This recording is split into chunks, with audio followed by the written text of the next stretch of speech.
So sports cards.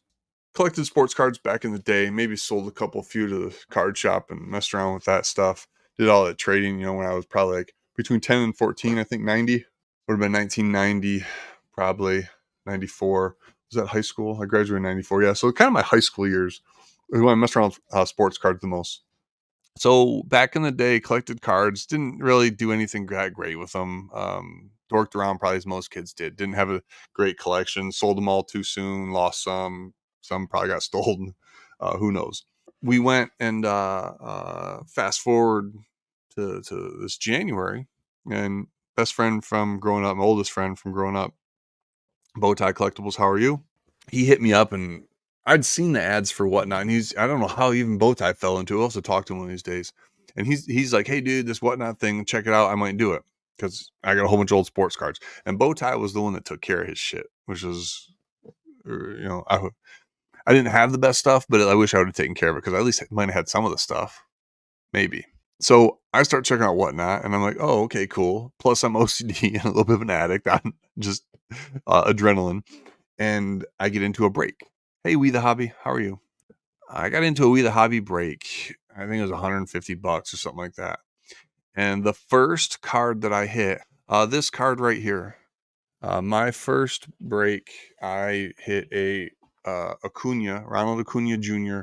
printing plate, 1 of 1, on card autograph, and I believe yes, We the Hobby, thank you. There's the beautiful corners. There's a beautiful signature. The player worn, player used material. So this was an Acuna. My first hit was an Acuna 1 of 1 printing plate in a break. So I hit this Acuna Jr. and I am pretty freaking happy, right? Because I have no idea what's going on, and they tell me, the folks on the breakers, the breakers, like they're like, oh, it's a $1,500 card, $1,500 card. And I'm like, holy crap! I just 10x my money. Let's go. Come to find out, it wasn't a $1,500 card. I don't know if it is right now. Who knows? I sold it on eBay. I can't remember for what, but I was playing with house money at that point. My very first break. I'm up in my head. I'm up, $1,300. One of the things that We the Hobby was doing, one of the things that they were doing at the time is they were doing duck races. Well, they were giving away, and this begin with the end in mind, right? They were giving away cards from a $25,000 box of baseball cards. Bowman Transcendent, 2023 Bowman Transcendent. So right at the start of this year. And they are beautiful cards. I have one here somewhere. Beautiful cards. They're the thicker cards with the gold band on the outside. You'll see one when I show you what happened, because I wouldn't be telling a story about him if I didn't get one, right? The way that you would get one of those cards from Bowman Transcendent, $25,000 box of baseball cards. I don't know how many cards were in it. I can't remember. Was it 100? The way that you would get one of those cards would be to win an entry. So they were going to do what's called a hit draft, and you basically pick a list of names, get your name on a list in an order, and whatever pick you have is the card that you get out of the box. But they pull everything from the box, so you get to pick, right? They're going to go and break it. You look at everything and say, oh, now I got to make a decision about which one I want. If you're number one, you get to pick everything. If you're the last one, you get what you get.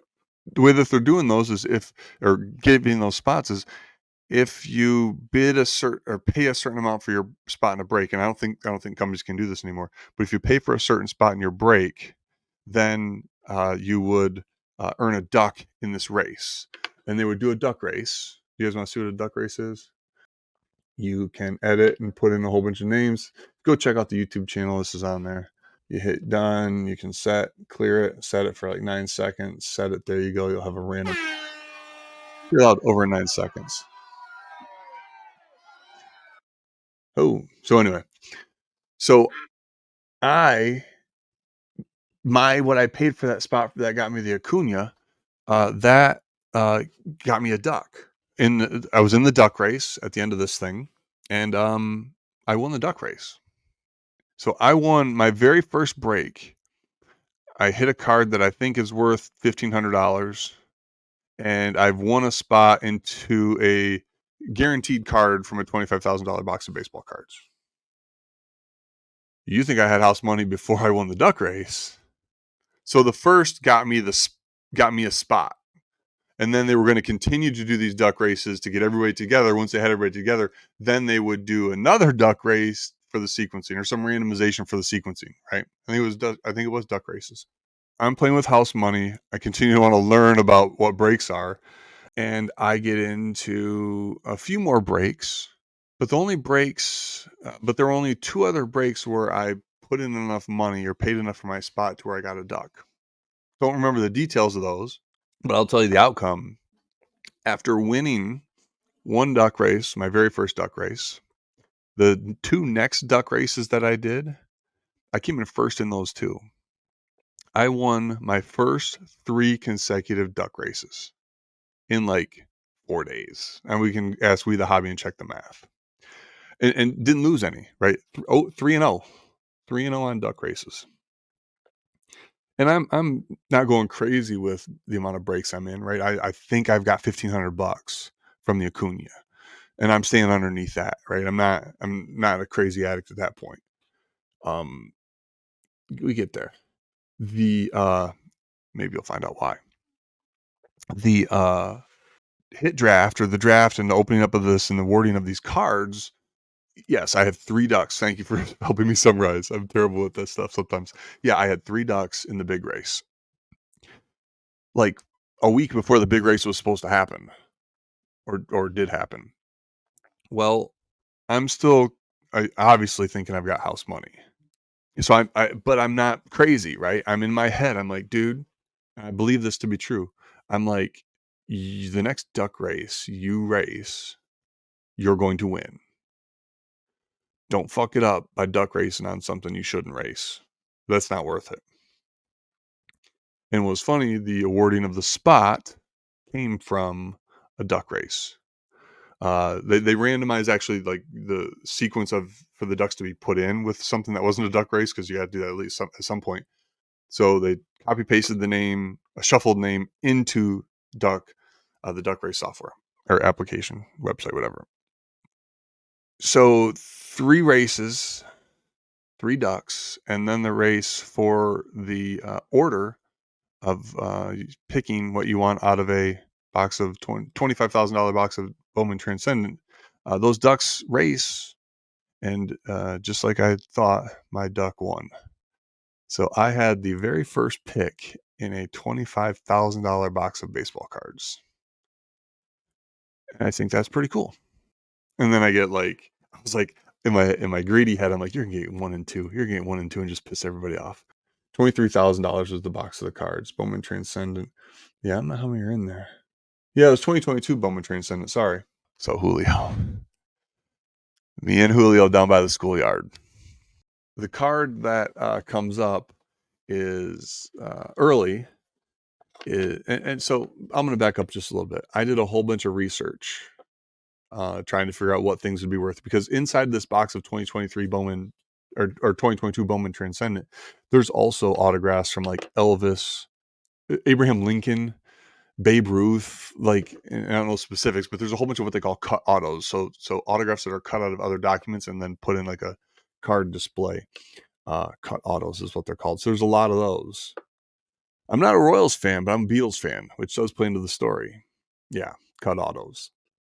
So one of the first cards up in the front is 1/1 Julio Rodriguez. 1/1 Julio Rodriguez. Beautiful card too, man. Like, just the thickness of the card, the gold band around it, the picture is just a great picture of him. The signature is beautiful. I think the signature was the signature blue. Can't remember off the top of my head. But anyway, like, just an immaculate card. And no idea what it's going to be worth, right? And I'm pretty confident that I'm going to take that. But earlier in the day, like I was looking what was in the contents. There was another thing that I wanted, and that was a John Lennon autograph. And that's what came up a little bit later in the in that box. So, and I had to make a decision between the Julio Rodriguez 1/1 Bowman Transcendent card or an autograph from John Lennon, one of just somebody I think is kind of dope. And I had to really, really think about it, but I didn't want to take too long. I didn't want to be that a-hole because, like, once everything's open, it doesn't take long. Once everything's opened, if you got the first pick, you're under the gun right then and there. I don't know how to tell the end of this story exactly, but yeah. Do you want to see what choice I made? Because that's the choice I made right there. That is by far the prettiest baseball card I've ever had in my hands. Just so freaking cool, man. So cool. The John Lennon really made me think, but again, because I'd done the research up front. The reason I didn't pick the John Lennon was because I had done my research earlier. I guess this will be what establishes that any bit of street cred that I had. So that card right there, I chose that over the John Lennon specifically because the John Lennon was just his bare signature on an index card. And from the research that I'd done earlier in the day, thinking, hey, that might be something I want, he did that all over the place. I might have been able to sell that John Lennon thing for $2,000. If I would have been keeping something, maybe I would have taken that, but no, probably not because the card's so much cooler. Even though the card's not really a one of one, because there's like multiple one of ones of players. And 3 1-of-1s of that card.